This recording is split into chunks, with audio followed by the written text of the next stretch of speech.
On today's show, we look at the all-time best fantasy teams for the Milwaukee Bucks, the Miami Heat, and the Minnesota Timberwolves. Michael Bolton. Let's get to it. Let's get to it, indeed.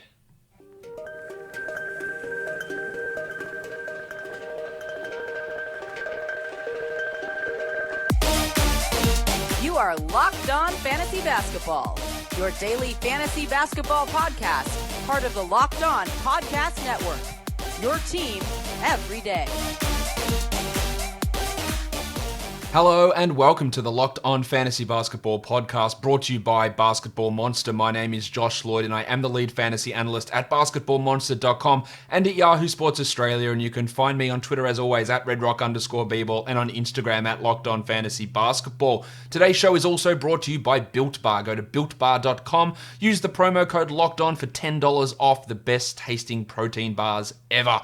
We are looking at the all-time fantasy teams today for the Milwaukee Bucks, for the Miami Heat, for the Minnesota Timberwolves, looking back from the introduction of the three-point line into the NBA, the best individual 8-category total value seasons for each team, trying to make a somewhat make sense rotation and squad out of that, but in general, just picking the best 13 overall seasons from those franchises. And then in the end, we'll pit all these teams against each other to see which squad comes out the best.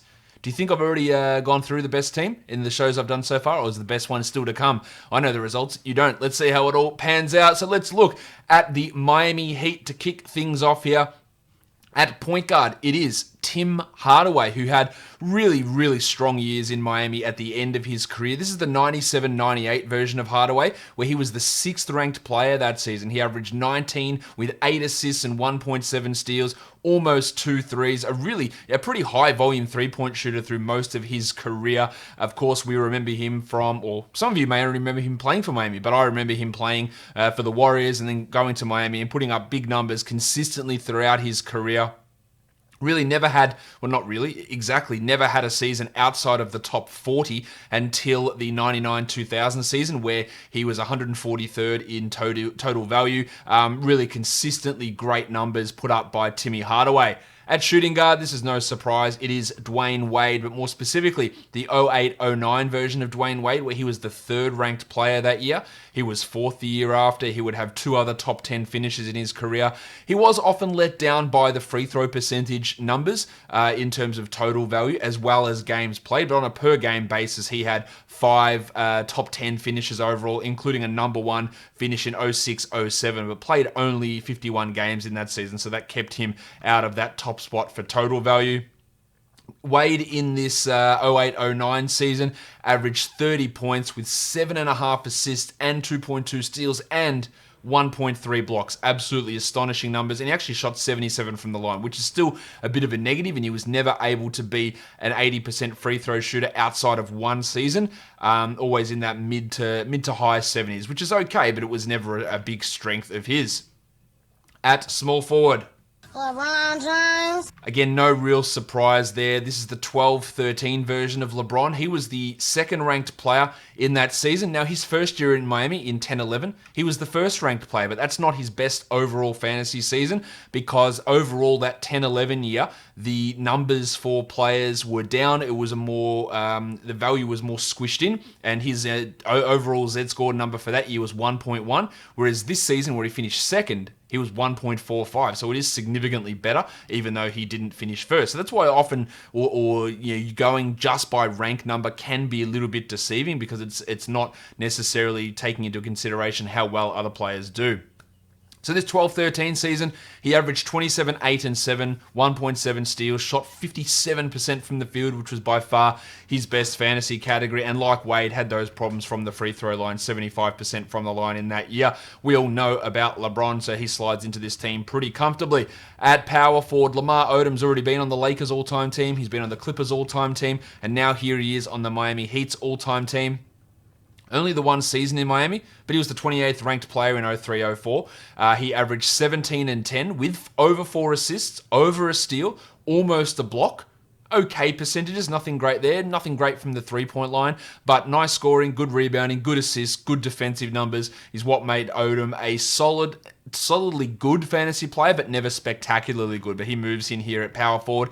And then our starting center is Alonzo Mourning. He was on the all-time Hornets team, no surprise with that. He's also here. This is the 99-2000 version where he was the 6th ranked player. His best ever fantasy season. He averaged 22 and 10 with 3.7 blocks on 55% shooting. Just some big numbers there for a big man. Alonzo Mourning, fantastic for a big stretch. But this was the end of the good times for Mourning. The following season, he would be the 95th ranked player and play 13 games only, and then injuries and a real decline started to come. So this was the last good season that Mourning had in the NBA. On the bench, backup point guard Goran Dragic, 14-15 version of Dragic. That was the season that he was traded from Phoenix to Miami. He was the 36th ranked player during that year. 16, 3, and 4.5. Never a big assist guy, but what he was a great field goal percentage player as a point guard. 50% from the field. He hit 1.2 threes. He wasn't spectacularly fantastic that season, but he does slide in for this Miami Heat team. Another bloke that's been on multiple squads. I think he was on the Hornets and the Lakers all-time teams. Eddie Jones comes in here in your backup spot. 01-02 version of Jones. He had some absolute monster seasons for the Hornets and the Lakers. Not quite as good for the Heat, but 01-02, he was still the 20th ranked player. He averaged 18 points in 39 minutes. He gave us almost 1.5 steals. He was great from the line. He hit 39% of his threes. Just consistently good stuff from Eddie Jones, and that's why he's appearing on so many of these teams. Another player that did play for the Hornets, and that is Glenn Rice. Started in Miami, moved to Charlotte after that. This is the 93-94 version of Rice, where he was the 13th ranked player. He averaged 21 and 5. He hit 1.6 triples, a big number for that time. 88% from the line as well. Realistically, though, he was just a scorer, but he was enough of a scorer to be a good fantasy player and be a top 20 player on a per-game basis for like 4 or 5 different years in his career. Sean Marion, we've talked about him already when he was on the Mavericks. When he was on the Mavericks, we're going to talk about him when he's on the Suns as well. That's going to come up. You know about that one. But the 07-08 season, Marion was on a per-game basis the 6th ranked player for Miami. 32nd in total value in that season. He averaged 15 and 10, over 2 steals, 1.4 blocks, 51 from the field, over a 3. Really big numbers from Marion. You're going to hear more about him when we do the Phoenix Suns team coming up pretty soon. And then for your backup center,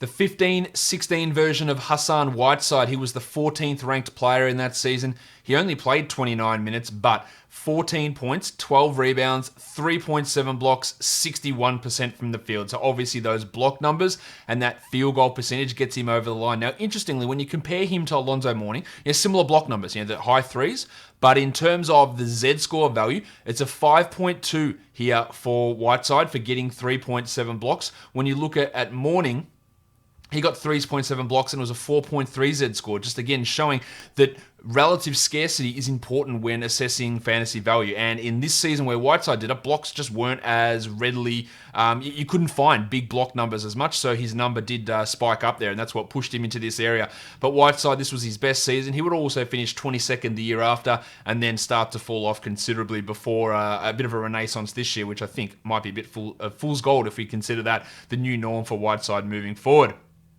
The last 3 blokes in this rotation, Chris Bosh, the 13-14 version of Bosh, nowhere near as good as what he was in Toronto. He was 27th in this season, averaging 16 and 6. He just started to take threes. He was a steal and a block per game guy as well. And then we've got the 94 version of Steve Smith. 29th ranked player, Steve Smith. This is his first season of really started to come into his own. 17 points, 5 assists, 1.1 steals, 84% from the line. The year before that, he was plagued by injuries. He still played decent minutes, but only played 48 games, and this is where he sort of started to come. And very much like Odom, a really good fantasy player without being an elite upper echelon guy. And then lastly, Grant Long, the 91-92 version of Grant Long, 39th ranked player that year. 15 and 8. Long was a power forward-ish type player. Didn't really block any shots, and by didn't block any shots, I mean just nothing. 0.5 blocks per game is pretty piss poor, but 81% shooter from the line, and those 8.4 rebounds were pretty useful.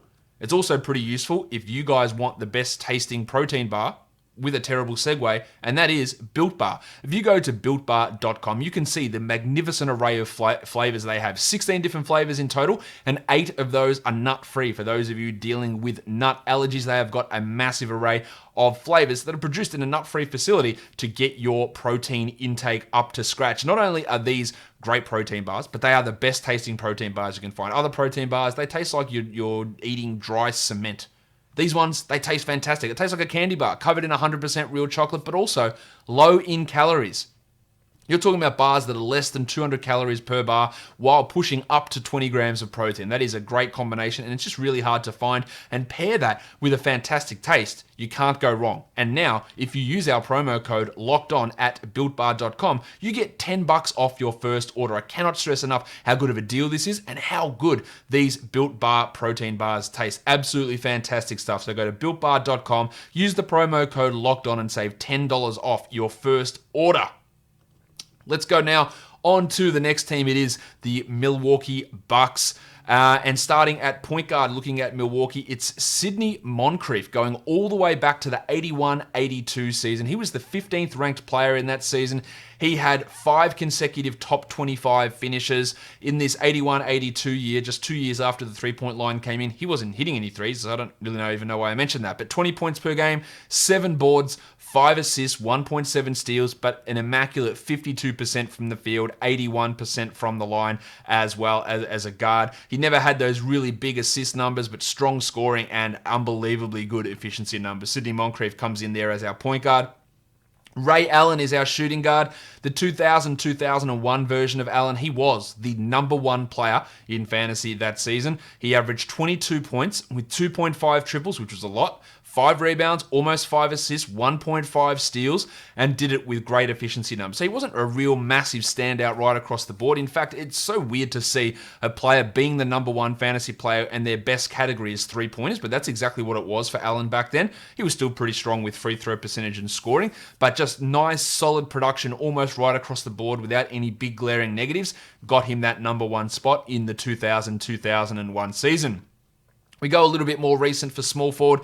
It's Chris Middleton, 17-18. Chris Middleton, he was the 13th ranked player. He averaged 20 and 5 with 4 assists, 1.4 steals, strong efficiency numbers. Again, almost like that Allen season, just solid production right across the board here for Middleton. And I think it would surprise people to know that he was the 13th ranked player back in 17-18.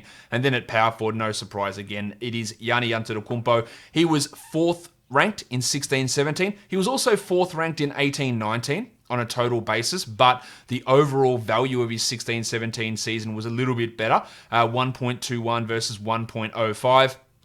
That was before his free throw percentage really started to fall off a cliff. He was at 77% that season versus that 18-19 where he was at 73%. He also had higher block and steal numbers, but the scoring and rebounding were low. But overall, those balances meant that the 16-17 season from Giannis on a total basis, he also played 80 games versus 72, was better. The 18-19 season for Antetokounmpo, he was better on a per game basis. He ranked 3rd in that season, but those extra 8 games made up the difference. And it's all really just splitting hairs because we know Giannis was going to be in the best all-time Bucks lineup. Here he is, and we're set. At center, Jack Sikma. 87-88 version of Sikma. Most of his big years came as a member of the Seattle Supersonics. 87-88 though, he was still strong for Milwaukee. The 15th ranked player that year, averaged almost 17 points with almost 9 boards, over 3 assists, a block, over a steal, and this is a center. He hit 92% of his free throws on 4.2 attempts. Now, literally anybody hitting 92% is a ridiculous number, but this bloke was a center. He had multiple seasons of plus 90% free throws, which is just an astonishing number, and that really was his calling card there. Yeah, good scoring, good rebounding, but unbelievable free throws, which is not something that you always get out of big men. So that's your starting 5. Your backup point guard is Sam Cassell. We're going to talk about him a little bit more on the Minnesota side of things. This is the 99-2000 version of Cassell. He was age 30 this year and 15th ranked player, averaging 19 and 9. We'll get back to him soon. Another backup guard, Paul Pressey, the 85-86 version of Pressey. He was the 11th ranked player that season, and not because of high volume threes, but because he averaged 8 assists and over 2 steals with almost a block a game as well, and shot 49% from the field. But those big big steals, big assists, and really good out-of-position blocks is what pushed him up to being a first-round player back in the day. Marcus Johnson, a career cut short by injuries, but still put up some really, really good numbers. And the 79-80 version of Marcus Johnson is the one we're looking at here. He was the 13th ranked player in that season. Not a three-point shooter at all, but 22 points per game, 7 rebounds as a small forward, 1.3 steals, and 54% shooting. Elite stuff. That was his best category back then as well. Just super efficiency stuff from Marcus Johnson. And then your backup power forward. It's not rugged Ronnie Baker. It is Vin Baker. Probably you can consider him a center, but I say him and Terry Cummings, who's the next guy on my list, relatively interchangeable there in the front court off the bench. 96-97 for Baker. This was his last season in Milwaukee. He would go to Seattle after this. He was age 25 in this year, the 31st ranked player. Averaged 21 points in 41 minutes with 10 boards and 1.4 blocks. Didn't shoot well from the free throw line, but good field goal percentage. But it was the big rebounding and the big scoring and the strong enough block numbers that made Baker a solid fantasy player. We talked about Terry Cummings already for his time with the then San Diego Clippers. He then would go to Milwaukee, and this is his third overall season, 84-85, 33rd ranked player, averaging 24 points with 9 rebounds. Didn't block many shots, but big scoring from Cummings, as well as 50% shooting from the field. And then we move into the last 3 rotation spots. Eric Murdoch, who started his career in Utah as a bench guy, and then big minutes straight away the next year in Milwaukee. This is the 93-94 version of Murdoch, where he would average 15 and 7 with 2.4 steals and hit 0.8 threes as well in that season. Michael Redd, 05-06 Reddy. 16th ranked player that season. Of course, injuries would cut his career pretty short, but he was a big scorer. 25 points per game. He would have a 6-year run of scoring over 20 points per game. He hit over 2 threes. He didn't do a massive amount else apart from that, except for get to the line. And he had 88% of his free throws on 7 attempts per game, which is obviously a really good number. And then the last bloke, it is your mate, Bucks in 6, Brandon Jennings, the 11-12 version of Jennings. He was the 8th ranked player in that season. That is staggering to think of. 19 and 3. He hit 2 threes. He had 5.5 assists and 1.6 steals. Like, what the hell made him good? Well, he played all of the games. It was the lockout shortened season, so 66 games helped him. He got solid enough steals, okay assist numbers, but there's nothing there that really stands out as big numbers from Jennings that make you go, shit, he was an absolute fantasy beast. It was good assists, good-ish assists, good-ish steals, good-ish threes, and okay scoring. And then, of course, he would tear his Achilles and then be out of the league really quickly. So that is your all-time Milwaukee Bucks squad. Now let's go to the all-time Minnesota Timberwolves squad, and we start with the bloke that we talked about already, Sam Cassell, the 03-04 version of Cassell, which amazingly, he was the 6th ranked player at age 34. He averaged 20 points in 35 minutes, 7 assists, 1.3 steals, elite efficiency numbers, along with those high assists is what got him there. 49% shooting, 87% from the line, but a massive late career resurgence. I remember him getting drafted to Houston, and then had stints with Dallas and New Jersey, but really, I think we majorly remember him from his couple of seasons there in Minnesota. At shooting guard, it's Wally Szczerbiak. Again, you remember Szczerbiak ending his career with Cleveland, but he put up some big numbers there for Minnesota to begin things. This is the 01-02 season. He was the 30th ranked player, 19 points per game. Why was he good in fantasy? Well, 51% shooting and 83 from the line. So many of these older players, their numbers come, or their value comes from having elite type efficiency numbers and good scoring with not much peripherally, and that's the case there for Szczerbiak as well.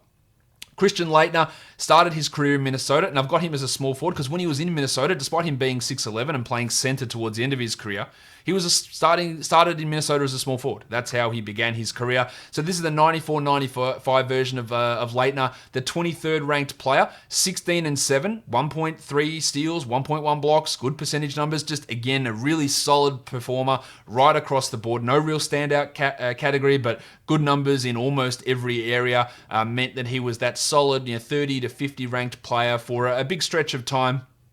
And then things would fall off pretty quickly after the 97-98 season in Atlanta. At power forward, no surprise here, one of the best players of all time, and that is Kevin Garnett. The 03-04 season, Garnett was the number 1 player in that season.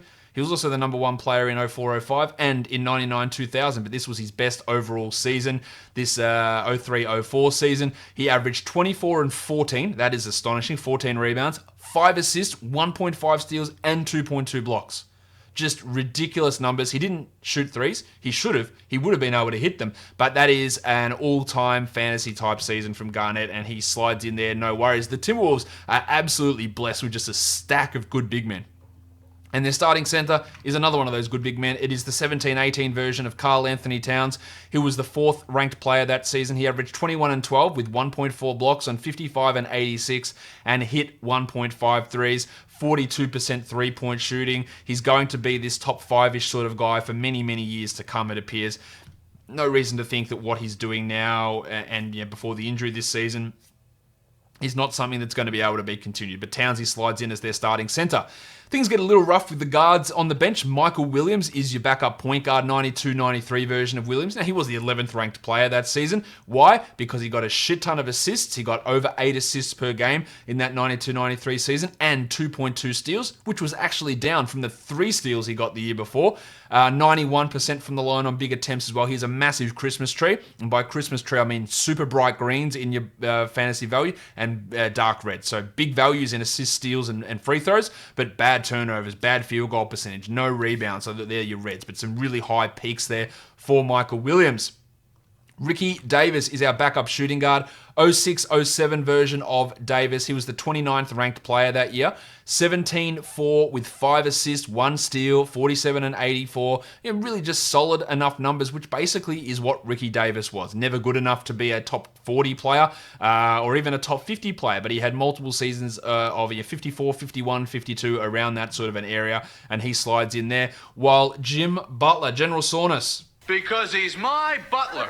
He is our backup small forward, the 17-18 version of Butler. He was only the 32nd ranked player that season on a total basis because he played only 59 games, but per game he was 14th, averaging 22, 5 and 5 with 2 steals, 47 and 85, big numbers from General Soreness. That would be his last, his only season in Minnesota before being transferred, that's the wrong word, traded over to Philadelphia with that nonsense in the following season. Your backup power forward. On any other team, Kevin Love would be the starting power forward, but when Kevin Garnett's ahead of you, he has to sit on the bench. This is the 13-14 version of Love. He was the 4th ranked player in that season. He averaged 26 and 13. He hit 2.5 triples. He averaged 4.5 assists, and he shot 82% from the line on 8 attempts per game. We forget how much of a dominant factor Kevin Love was in fantasy back in those early Minnesota days, and much like Chris Bosh, which we talked about with Miami, once he went and joined the LeBron team and became that third option, the numbers went from top 10 to being top 40, top 50, and that's exactly the same thing that happened with Love. And now, of course, injuries are playing a big part in his career.